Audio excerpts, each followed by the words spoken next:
So ఈ mental health, mental wellbeing అని ఇప్పుడుండే యూత్ గానీ, ఇప్పుడు ఐటీలో వర్క్ చేసేవాళ్ళు వాళ్ళు వీళ్ళు దానికోసం తిరుగుతున్నారు చాలా మంది. వాళ్ళకి ఎలాంటిది అదే చెప్తాను కదబ్బా. ఇప్పుడు నేనేం చెప్పిన కారు బదులు ఆటో తీసుకొని ఆనందంగా వచ్చిన, ఆ మెట్స్ ఎక్కకుండా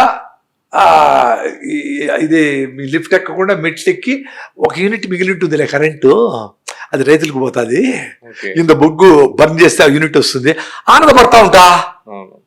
ఇంత సింపుల్ గా రకరకాలుగా నువ్వు ఆనందం పొందేదానికి ప్రతిరోజు ప్రతి మూమెంట్ లో ఉంది, ఛాన్స్ ఉంది. నువ్వు పెద్దది కూడా టార్గెట్ పెట్టుకో, నేచర్ క్యూర్లు పెట్టాలా, జనాలందరికీ హెల్తీ లివింగ్ చెప్పాలా, అవన్నీ ఉన్నాయి. సో బుర్ర ఉండే వాళ్ళకు వీడియోలు చూసే అరే రైస్ అవుతో అసిడిటీ పోయింది అంటాడే, ఎనర్జెటిక్గా ఉంది అంటాడే, నిద్ర బాగుపడతా, కాల్షియం బాగా అని చెప్తాను. నాకు అనుభవం అయింది. తెలివైనోడు ట్రై చేస్తాడు, 40 రూపాయలు పెట్టుకొని రాగి పిండి తెచ్చుకొని, ఇంకా తెలివైనోడు రాగులు తెచ్చుకుంటే ఇంకా 5 రూపాయలు తక్కువకే దొరుకుతాడు.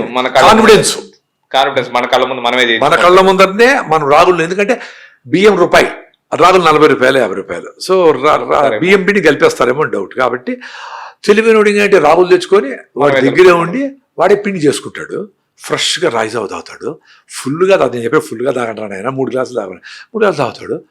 అరే ఈరోజు కొంచెం గ్యాస్ట్రిక్ తగ్గింది అనుకుంటాడు, రారే దాన్ని పట్టుకుంటాడు గట్టిగా.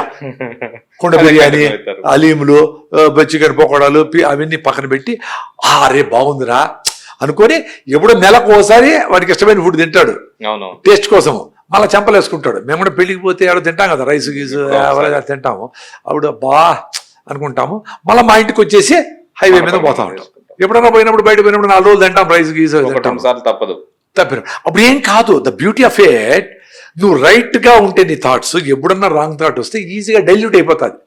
ఇంత పెద్ద కడవలో కొంచెం విషం పడినా ఓకే, ఇంత విషయంలో ఇంత పాలు పోస్తే పనికి రాదు.